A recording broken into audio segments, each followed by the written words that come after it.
Guys, welcome back to our channel Akhila police ఎట్టి. Actually మళ్ళీ ఇలా వ్లాగ్ చేస్తానని కూడా అస్సలు అనుకోలేదన్నమాట. బట్ మళ్ళీ ఇప్పుడైతే రీస్టార్ట్ చేస్తున్నా. మనం ఆల్రెడీ చాలాసార్లు రీస్టార్ట్ చేసాము, బట్ ఈసారి మాత్రం అన్నీ మంచిగా జరగాలి అనుకుంటున్నాను. సో దానికి మీకు కూడా సపోర్ట్ చేయాలి. సో ఫైనల్లీ ఇవాళ వ్లాగ్ ఏంటి అని అంటే, యాక్సిడెంట్ జరిగింది నాకు. షార్ట్ వీడియోలో చూసింటారు యాక్సిడెంట్ ఎలా జరిగింది, ఏమైంది అండ్ అంతా షేర్ చేసుకుందాం అనుకుంటున్నాను కంప్లీట్గా. ఈ యాక్సిడెంట్ చిన్నదానిలాగా కన్సిడర్ చేయాలా, పెద్దదానిలాగా కన్సిడర్ చేయాలా కూడా నాకు తెలియదు. అలాంటి సిచ్యువేషన్ అనమాట. సో అందుకే ఇంత లాంగ్ బ్రేక్ వచ్చింది, మళ్ళీ చేద్దామా వద్దా అని చెప్పి. బట్ ఏంటంటే మనం ఒకదానికి అలవాటు పడిపోయామంటే ఇంకా అది మళ్ళీ చేయాలి అనిపిస్తూ ఉంటుంది కదా. దీనికి తెలియదు అనమాట నాకు ఇలా యాక్సిడెంట్ అయింది అని చెప్పి. ఇక్కడ షార్ట్ వీడియో అప్లోడ్ చేసిన తర్వాత నాకు చాలా మెసేజెస్ వచ్చాయి, చాలా డిఎమ్స్ వచ్చాయి. ఓకే, అండ్ అందరికీ అది 3 months ముందు అయింది అని చెప్పి కూడా తెలియదు, ఇప్పుడు అయింది అనుకొని చాలామంది చాలా కన్సర్న్ తీసుకుంటున్నారు. అది నాకు చాలా నచ్చిందనమాట. సో అందుకే అందరికీ డీటెయిల్గా చెప్దాము, అది 3 months ముందు అయిపోయింది, ఇప్పుడు బాగున్నానని చెప్దామని చెప్పి చేస్తున్నాను. అండ్ సో యాక్సిడెంట్ ఎలా జరిగింది అంటే ఎలా చెప్పాలో తెలియడం లేదు. నార్మల్గా నేను కాలేజ్కి అయితే బైక్ తీసుకెళ్ళాను, ఇంటికి కాలేజ్కి చాలా లాంగ్ అనమాట. ఇది Feb 22 జరిగింది యాక్సిడెంట్ నాకు. కాలేజ్కి అయితే నేను బైక్ తీసుకెళ్ళాను. మీకు తెలుసు, previous vlogs like continuation vlogs చూస్తుంటే లాస్ట్గా నేను ప్రీవియస్గా ఏం పెట్టాను అంటే హాస్పిటల్ పోస్టింగ్స్ జరుగుతూ ఉంటాయి. హాస్పిటల్ పోస్టింగ్స్ నార్మల్గా సిటీ మధ్యలోనే ఉంటుంది హాస్పిటల్. సో కాబట్టి స్కూటీ ఇచ్చేవాళ్ళు నేను హాస్పిటల్ పోస్టింగ్స్ వెళ్ళడానికి, అది నార్మల్ కాబట్టి. కానీ సడన్గా మాకు సడన్గా కాదు, హాస్పిటల్ పోస్టింగ్స్ 1 month ఉండే. సో 1 month అయిపోయింది. ఆ తర్వాత ఇంకా కాలేజ్ నార్మల్గా యాజ్ యూజువల్గా కాలేజ్ స్టార్ట్ అయింది. ఇంకా కాలేజ్కి కూడా అప్పుడప్పుడు తీసుకెళ్ళేదాన్ని బైక్. మమ్మీ వాళ్ళకి తెలుసు, కొన్నిసార్లు తిడతారు తీసుకెళ్ళొద్దు అని చెప్పి. అంటే చాలా దూరం, చాలా లాంగ్, సింగిల్ వే ఉంటుంది ఒక దగ్గర, చాలా డేంజర్ అనమాట. అంటే ఏదో ఒకటి కన్వే చేసి ఇంకా ఒక్కొక్కసారి నాకు ఎక్కువ టైం అయిపోయింది అన్నప్పుడు తీసుకెళ్ళాను. 1-2-3 సార్లు తీసుకెళ్ళి సేఫ్గా ఇంటికి వచ్చేసాను. కాబట్టి ఇంట్లో వాళ్ళకి కూడా ధైర్యం అనమాట, ఓకే వెళ్ళినా వచ్చేస్తుంది అని చెప్పి. మెయిన్ థింగ్ ఏంటి అంటే నేను ఆ స్కూటీ ఏదైతే ఉందో అది నేర్చుకోవడం స్టార్ట్ చేసినప్పటి నుంచి ఈ Feb 22, 2025 ఏదైతే ఉందో అప్పటి వరకు నేను ఏ రోజు అట్లీస్ట్ ఏమంటారు కొంచెం ఇటు అటు స్కిప్ అయింది కూడా లేదనమాట. అండ్ మనం కరెక్ట్గా వెళ్తున్నా ఎవరైనా వచ్చి మనల్ని గుద్దుతారు అంటారు కదా, అట్లా కూడా నాకు ఎప్పుడు జరగలేదు. నాకు ఎవ్వరు డాషింగ్ ఇవ్వడం ఏం జరగలేదన్నమాట. అంత సేఫ్గా నేను డ్రైవ్ చేసేదాన్నో అంత సేఫ్గా దేవుడు ప్రొటెక్ట్ చేశారో తెలియదు. అంత బాగుండేది. నా వల్ల బైక్కి చిన్న స్క్రాచ్ పడింది లేదు, నాకు బైక్ వల్ల చిన్న స్క్రాచ్ కూడా లేదనమాట. అంత బాగా జరిగింది. ఆల్మోస్ట్ ఒక 5-6 years నుంచి నాకు డ్రైవింగ్ తెలుసు, బాగా తిరుగుతాను స్కూటీలో. సో అట్లనే నేను కాలేజ్కి అప్పుడప్పుడు తీసుకెళ్తూనే ఉంటాను ర్యాండమ్గా. అండ్ అప్పుడు యాక్సిడెంట్ టైంలో ఏంటి అని అంటే మమ్మీ ఉంటే మ్యాక్సిమం తీసుకెళ్ళనివ్వదు. లైక్ ప్రామిస్లు చేయించుకోవడం, బస్ స్టాండ్లో పార్క్ చేసి వెళ్ళిపో అని చెప్పడం. బస్ స్టాండ్లో పార్క్ చేసినప్పుడు ఒక నోట్ ఇస్తారనమాట, టోకెన్ స్లిప్, అది ఫోటో పెట్టమని అడగడం, అవన్నీ చేస్తుంది పాపం మమ్మీ. అప్పుడు ఏంటంటే మమ్మీ ఇంట్లో లేదు, ఊరెళ్ళింది. 1 week అయింది. 1 week అన్ని థింగ్స్ నేనే మేనేజ్ చేసుకొని చాలా బాగుందన్నమాట. అదంతా వ్లాగ్ కూడా చేశాను. And hospital postings last day vlog కూడా చాలా బాగా వచ్చింది, చాలా మంచిగా చేసి బాగా ఎంజాయ్ చేసాం ఫ్రెండ్స్ మేమంతా. And case studies presentation presentation అంటున్నా, కాలేజ్లో యూజ్ అయితే కేస్ స్టడీస్ ఏవైతే చేశానో అవన్నీ మీకు అప్లోడ్ చేస్తాను హెల్త్ గురించి అని చెప్పి. అవంతా నేను అసలు అంత మంచిగా షెడ్యూల్ చేసి పెట్టుకున్నాను అనమాట. అండ్ వెంటనే నాకు 22 యాక్సిడెంట్ అవుతుంది అంటే 25th నుంచి మాకు మిడ్ ఎగ్జామ్స్ ఉంటే దానికి కూడా నేను కొంచెం ఈసారి మంచిగా రాయాలి ఇంకా అని చెప్పి కొంచెం ప్రిపేర్డ్గా ఉన్నాను. అంత మంచిగా షెడ్యూల్ చేసి పెట్టుకొని చాలా బాగుందన్నమాట. ఇప్పుడు చాలా బాగా జరుగుతోంది నాకు. అలాంటి టైంలో ఇలాంటి పెద్ద ఇన్సిడెంట్ జరిగింది, అసలు తీసుకోలేకపోయాను. సో చెప్పగానే యాక్చువల్లీ ఆ రోజు వెళ్ళొద్దు అనుకున్నా కాలేజ్కి, వెళ్ళకపోయింటే ఏం జరిగేదో తెలియదు. కానీ వెళ్ళాలని మళ్ళీ వెళ్ళాను అనమాట. అటెండెన్స్ చాలా లో ఉందని చెప్పి. ఇంకా ఆ రోజు ఆఫ్టర్నూన్ లంచ్కి బయటికి రావడం జరిగింది. అప్పుడు బైక్ స్కిడ్ అయిందనమాట, స్పీడ్ బ్రేకర్ దగ్గర ఫ్లై అయిపోయింది. అది సివియర్గా తగిలిందనమాట. ఎవ్వరు అసలు నమ్మరు, నన్ను ఎవరో లైక్ ఏదన్నా వెహికల్ వచ్చి గుద్దింది అనుకున్నారు. బట్ అసలు అక్కడ ఏ వెహికల్స్ లేవు, నా బైక్ అదంతటా అదే స్కిడ్ అయింది. బట్ చాలా సివియర్ అనమాట. అసలు నో వన్ కెన్ బిలీవ్ అంటే ఇలా జరిగింది అని. అంటే బైక్ స్పీడ్ బ్రేకర్ దగ్గర స్కిడ్ అయిన తర్వాత ఇట్లా నేను ఇట్లా పడుతుంది కదా బైక్, అప్పుడు పడ్డం నా హెడ్ గ్రౌండ్కి టచ్ అయింది, సివియర్గా టచ్ అయినట్లుంది హార్డ్గా. సో చాలా పడిన వెంటనే హిట్ అవ్వగానే నేను అన్కాన్షియస్ అయిపోయినట్లున్నాను. నాకు అసలు ఆ తర్వాత అస్సలు గుర్తులేదు ఏం జరిగింది అనేది, అస్సలు గుర్తులేదనమాట. హిట్ అయింది ఈ పక్క ఇటు సైడ్ మొత్తం ఫేస్కి కొంచెం ఇంజురీ అయింది. అండ్ ఆ తర్వాత నాకు ఇటు లెఫ్ట్ సైడ్ మొత్తం చాలా అయ్యాయి అనమాట ఇంజురీస్. ఆ తర్వాత అక్కడికి వెళ్ళి ఎంక్వైరీ చేస్తే వాచ్మ్యాన్ చెప్పారు లైక్ స్పీడ్ బ్రేకర్ దగ్గర స్కిడ్ అయింది, ఒక 100 to 200 meters ఈడ్స్కి వెళ్ళిందనమాట బైక్. అది ఇట్లా రైజ్ అయిపోయినట్లుంది, నేను అన్కాన్షియస్ అయిపోయాను కదా. సో రైజ్ అయిపోయింది ఇక్కడ నుంచి మొత్తం లెఫ్ట్ హ్యాండ్కి లెఫ్ట్ లెగ్కి చాలా సివియర్గా ఇంజురీస్ అయ్యాయి అనమాట.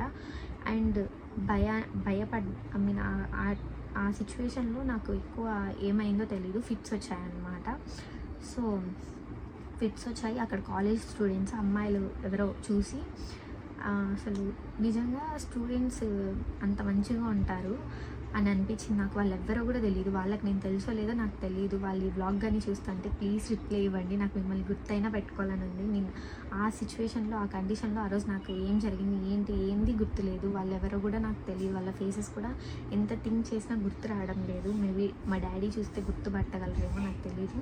ఈ యాక్సిడెంట్ అయిన తర్వాత వాళ్ళు ఒక 3-4 members అమ్మాయిలు వాళ్ళే ఆటో మాట్లాడుకొని నన్ను హాస్పిటల్కి తీసుకొని, ఇంకా వాళ్ళల్లో ఇంకొక 2 అమ్మాయిలు నా స్కూటీ నా థింగ్స్ ఏవైతే పడిపోయాయో అవన్నీ హాస్పిటల్ దగ్గరికి తీసుకొని వచ్చి మరి డాడీ వాళ్ళకి కాల్ చేసి పేరెంట్స్ వచ్చే వరకు వాళ్ళ హాస్పిటల్ దగ్గరే ఉన్నారనమాట. వాళ్ళు నియర్ బై హాస్పిటల్లో నన్ను అడ్మిట్ చేశారు. ఏం గుర్తులేదనమాట. నా హెడ్ ఎప్పుడైతే గ్రౌండ్కి హిట్ అయిందో ఆ తర్వాత నుంచి నాకు సింగిల్ బిట్ కూడా అసలు గుర్తులేదు. ఇంకా హాస్పిటల్లో వాళ్ళు అడ్మిట్ చేశారు. అండ్ డాడీకి ఎలా కాల్ చేశారో అసలు నాకు నో ఐడియా. అది కూడా డాడీకి అయితే కాల్ చేశారంట. చేసిన తర్వాత ఇంకా డాడీ అయితే హాస్పిటల్ దగ్గరికి వచ్చారు. మమ్మీ అసలు ఈసారి నేను ఎమోషనల్ అవ్వకుండా ఈ వ్లాగ్ చేయాలని ఫిక్స్ అయ్యాను. అస్సలు అవ్వను. అసలు నా ఇంజురీస్ పక్కన పెడితే డాడీ ఏడ్చి అసలు బ్రేక్అవుట్ అయిపోయారనమాట. అంతా ఏడ్చారు. చాలా బ్లడ్ పోయింది, యూనిఫామ్ మొత్తం బ్లడ్ ఉంది. నేను పాసిబుల్ అయితే క్లిప్స్ మళ్ళీ ఇక్కడ యాడ్ చేస్తాను. మొత్తం యూనిఫామ్ మొత్తం బ్లడ్ ఉండే. సో డాక్టర్ బ్లీడింగ్ స్టాప్ చేయడానికి టింక్చర్ వేసి సొల్యూషన్స్ క్లీన్ చేస్తున్నారు. ఆ బర్నింగ్ సెన్సేషన్ వస్తుంది కదా మన స్కిన్ పైన, మళ్ళీ అవి ఆల్మోస్ట్ స్కిన్ అంతా పోయింది, మీరు చూడొచ్చు. హీల్ అవుతూ ఉంది, ట్రీట్మెంట్ తీసుకుంటున్నాను. సో మొత్తం చాలా పోయింది అనమాట. ఇది ఆల్మోస్ట్ చాలా బెటర్ స్టేజ్కి వచ్చింది. సగం స్కిన్ వెళ్ళిపోయింది, లోపలున్న మొత్తం కనిపిస్తుండే అనమాట టిష్యూ అంతా. ఒక్క దగ్గర ఇక్కడ మొత్తం కట్ అయిపోయింది, స్కిన్ ఓపెన్ అయిపోయి లోపల అంత బోన్ వరకు కనిపిస్తూ ఉండనమాట. అంత సివియర్గా తగిలింది. అంటే 200 meters ఇంకా ఎక్కువనో తెలియదు నాకైతే కరెక్ట్గా. నేను లేచాను, లైక్ ఫిష్ వాటర్లో నుంచి తీస్తే గిల్ల కొట్టుకుంటుంది కదా, అలా కొట్టుకున్నాను. నాకు అది బాగా గుర్తుంది. నా వల్ల కాలేదు, పెయిన్కి హెల్ ఎలా ఉంటుందో చూసేసాను. హెల్ అనమాట అది. నాకు లేచాను, చాలా ఏడుస్తున్నాను, ఫుల్ ఏడుస్తున్నాను. డాడీ కావాలి అని చెప్పి ఏడుస్తున్నాను. ఇంకా ఆల్మోస్ట్ డాక్టర్ నాకు చెప్తున్నారు, మీ పేరెంట్స్కి ఇన్ఫామ్ చేశాము, మీ డాడీ వస్తున్నారు, ఏడ్చొద్దు, నీకు ట్రీట్మెంట్ ఇవ్వాలి అని చెప్తున్నారు. ఇంకా డాడీ వచ్చారనమాట. డాడీ వచ్చేసరికి ఏంటి అని అంటే వాళ్ళు నాకు టింక్చర్ వేసి క్లీన్ చేస్తున్నారు కదా, అప్పుడు కూడా నాకు నా హ్యాండ్స్ని చూసే స్కోప్ లేదనమాట. నేను ఇట్లా చాలా ఏడుస్తున్నాను. డాక్టర్ క్లీన్ చేసి నాకు బ్యాండేజెస్ మొత్తం వేసేసి ఫస్ట్ ఎయిడ్ చేసేసారు. 2 handsకి బాగా ఇంజురీస్ అయ్యింది. రైట్ హ్యాండ్కి చాలా తక్కువ, లెఫ్ట్ హ్యాండ్కి ఎక్కువ అనమాట. మొత్తం ఇటు సైడ్ కూడా బాగా ఇంజురీస్ అయ్యిండే. సో కాబట్టి బాగా ఇట్లా బ్యాండేజ్ వేసి టై చేసేసారు. సో డాడీకి కూడా ఇంత తగిలిందని కూడా తెలీదు, పడి ఉంటుంది అనుకున్నారు అంట. ఇంకా అక్కడికి వచ్చారు, జరిగిందంతా చెప్పారు. అండ్ ఆ కండిషన్లో ఇక్కడ ఒక ఫోటో యాడ్ చేస్తాను చూడండి. అలా వాళ్ళ బేబీని చూస్తూ వాళ్ళకి ఇంకంతే కదా. సో చాలా ఏడ్చారు. ఈ డాక్టరు ఫార్దర్ ప్రొసీడ్ అవ్వలేము, ఫిట్స్ వచ్చాయి కాబట్టి మీరు పెద్ద అది చిన్న క్లినిక్ అనమాట. సో డాక్టర్ ఏమంటే పెద్ద హాస్పిటల్కి తీసుకెళ్ళండి అని చెప్తూ ఉన్నారు. స్కానింగ్స్ తీయాలి వెంటనే అది ఇది అని చెప్పారు. పాపం డాడీ అయితే చాలా భయపడిపోయి ఉన్నారు. ఇంకా ఏం చేయాలో తెలియక ఇంటికి తీసుకెళ్దామని అయితే ఫిక్స్ అయ్యారు. అండ్ దెన్ డాడీ ఇంటికి తీసుకొచ్చేసారనమాట చిన్న క్లినిక్ నుంచి. అండ్ మళ్ళీ మమ్మీ డాడీ ఇద్దరు కలిసి ఫ్యామిలీ డాక్టర్ మెయిన్ హాస్పిటల్కి అయితే తీసుకెళ్లారు. ఇంకా అక్కడ అన్ని స్కానింగ్స్ టెస్ట్లు అన్నీ చేశారనమాట. ఏమన్నా ఫ్రాక్చర్స్ ఏమన్నా ఉంటాయేమో అని చెప్పి హ్యాండ్ అంతా స్కాన్ తీశారు అండ్ బ్రెయిన్ కూడా స్కాన్ తీశారు. ఫిట్స్ వచ్చాయన్నారు కదా, సో ఎందుకన్నా మంచిది మనం తీసి చూసేద్దాము అని చెప్పారు డాక్టర్. సో చాలా టెన్షన్ పడ్డాము స్కానింగ్ రిపోర్ట్స్ వచ్చే వరకు. బట్ బై గాడ్స్ గ్రేస్ అసలు ఏం లేదు అని వచ్చింది. అప్పటి వరకు నాకు కూడా చాలా టెన్షన్గా ఉండే అనమాట, ఏమొస్తుందో ఏమో అని చెప్పి. ఇక్కడ ఎందుకు ఫాస్ట్ ఫార్వర్డ్ పెట్టేశానంటే యాక్చువల్గా నేను వ్లాగ్ చేద్దామని చెప్పి కెమెరా ఆన్ చేసుకొని కూర్చొని లైక్ మీతో మాట్లాడుతూ ఉన్నట్టుగా ఊహించుకొని చాలా pin to pin point to point out చేసి అన్నీ చెప్తున్నాను అనమాట. అండ్ చాలా ఎమోషనల్ అవుతున్నాను, మీరు ఇక్కడ అబ్జర్వ్ చేయొచ్చు. అండ్ అదంతా మరీ అంత ఇంపార్టెంట్ ఏం కాదు, నేనేదో ఫ్లోలో చెప్పేసుకుంటూ వెళ్తున్నాను అనిపించింది. సో ఏంటి అని అంటే నేను మొత్తం పిన్ టు పిన్ చెప్పాను అనమాట. నన్ను హాస్పిటల్కి ఎవరు తీసుకెళ్లారు, ఎవరు ఎలా రియాక్ట్ అయ్యారు అదంతా ఎక్స్ప్లెయిన్ చేద్దాం అనుకున్నా. బట్ అదంతా ఇంపార్టెంట్ కాదనిపించింది. అండ్ చెప్పాను కదా కెమెరా ఆన్ చేసుకొని ఇట్లా చెప్తూ వెళ్ళిపోయాను అనమాట. అది చాలా ఎక్కువ టైం రికార్డ్ అయిపోయింది. నేను అసలు అంతసేపు మాట్లాడానని కూడా నేను అనుకోలేదు. సో అందుకే కట్ చేసేసాను అనమాట. నార్మల్గా మీరు నాకు ఇంత టైం ఇచ్చి ఇదంతా చూస్తున్నారంటేనే చాలా గ్రేట్ విషయం. సో చూస్తున్న వాళ్ళందరికీ thank you so much. Subscribe చేసుకోకపోతే చేసేసుకోండి. అండ్ ఈ యాక్సిడెంట్ మొత్తానికి నాకు చాలా హ్యాపీనెస్ ఏంటి అని అంటే నా ఫ్యామిలీ నుంచి చాలా లవ్ రిసీవ్ అయిందనమాట. ఈచ్ అండ్ ఎవ్రీ వన్ అంటే క్లోజెస్ట్ ఫ్యామిలీ మెంబర్స్ అందరు నా దగ్గరికి ఎవ్రీడే రావడం, నాతో మంచిగా మాట్లాడడం, నా గురించి కేర్ తీసుకోవడం, కాల్స్ చేయడం, నన్ను ఇంకా స్ట్రాంగ్గా చేయడం అవంతా మంచిగా అనిపించింది. అంటే మీ అందరికీ తెలుసు నా కజిన్ సిస్టర్స్ మా అక్క వాళ్ళు కానీ పెద్దమ్మ వాళ్ళు మామ వాళ్ళు అంతా ఉండేది కర్ణాటక సైడ్ అనమాట. లాంగ్ డిస్టెన్స్ మాకు చాలా. బట్ వాళ్ళు అక్కడి నుంచి నాకు ఇలా జరిగిందని తెలియగానే వచ్చి చూడడం అవన్నీ చేశారు. అవన్నీ కూడా నేను రికార్డ్ చేశాను లైక్ వీడియోస్ లాగా. బట్ అంత టైం ల్యాగ్ అయిపోతుంది అని చెప్పి ఇక్కడ యాడ్ చేయలేదు. సో అవంతా నాకు చాలా మంచిగా అనిపించింది, నా ఫ్యామిలీ నన్ను అంత మంచిగా చూసుకోవడం.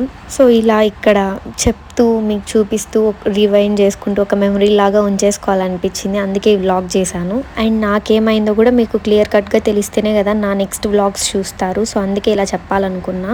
అండ్ ఈ యాక్సిడెంట్ టైంలో ఎవరైతే నాతో ఉన్నారో వాళ్ళని లైఫ్ లాంగ్ హోల్డ్ చేసి పెట్టుకోవాలి నేను. అందుకే ఇలా షేర్ చేసుకోవాలి అని అనిపించింది నాకు.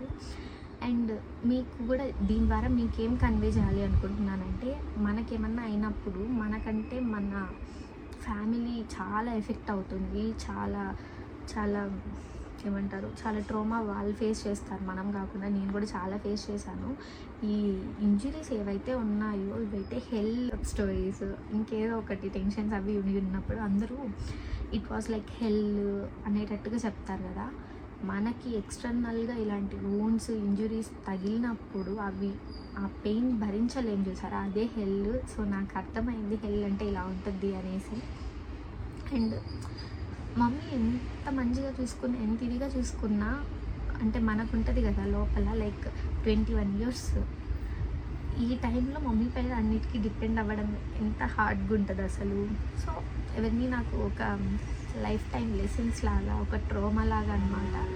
అందుకే అసలు మెయిన్ థింగ్ ఏంటి అంటే నాకు యాక్సిడెంట్ అయింది కదా, 1 week వరకు నేను ఒక ట్రొమాటైజ్డ్ కండిషన్లో ఉన్నాను. నాకు అంటే ఇది ఇంకా వెళ్ళిపోతా, 2 daysలో కాలేజ్కి వెళ్ళిపోతా, 3 daysలో కాలేజ్కి వెళ్ళిపోతా అనుకుంటున్నాను నేను ఫస్ట్ 3 days. ఆ తర్వాత అర్థమైంది నాకు ఇంత పెద్ద ఇంజురీస్ అయ్యాయి, ఐ కాంట్ గో. 1 month వరకు నేను బయటికి వెళ్ళలేను, ఇలానే ఉండాలి, ఐసోలేటెడ్గా హోమ్లో ఉండాలి అని అనిపించినప్పుడు చాలా అసలు ఆ బోరింగ్ కండిషన్స్, నాకు కాలేజ్కి వెళ్ళాలనిపిస్తూ ఉంటుంది నార్మల్. సో అలాంటిది ఫేస్ చేసి బయటకు వచ్చాను. ఇప్పుడు అన్నీ రిఫ్రెష్గా కొంచెం కొత్తగా చేయాలి అనుకుంటున్నా. సో చూద్దాం ఈ జర్నీ ఎలా కంటిన్యూ అవుతుందో. ఇది నా యాక్సిడెంట్ లాగా ఉండొచ్చు, బట్ నేను ఫేస్ చేసింది చాలా ఎక్కువ అనమాట. ఫినాన్షియల్గా ఎమోషనల్గా చాలానే ఫేస్ చేశాము. ఫినాన్షియల్ నేను ఇక్కడ చెప్పాలి అనుకొని చెప్పాను, చాలా ఉంది. ఇంకా నేను అందరి గురించి చెప్పి ఇంకా చాలా ఏమన్నా చెప్తే చాలా ఎమోషనల్ అయిపోతాను.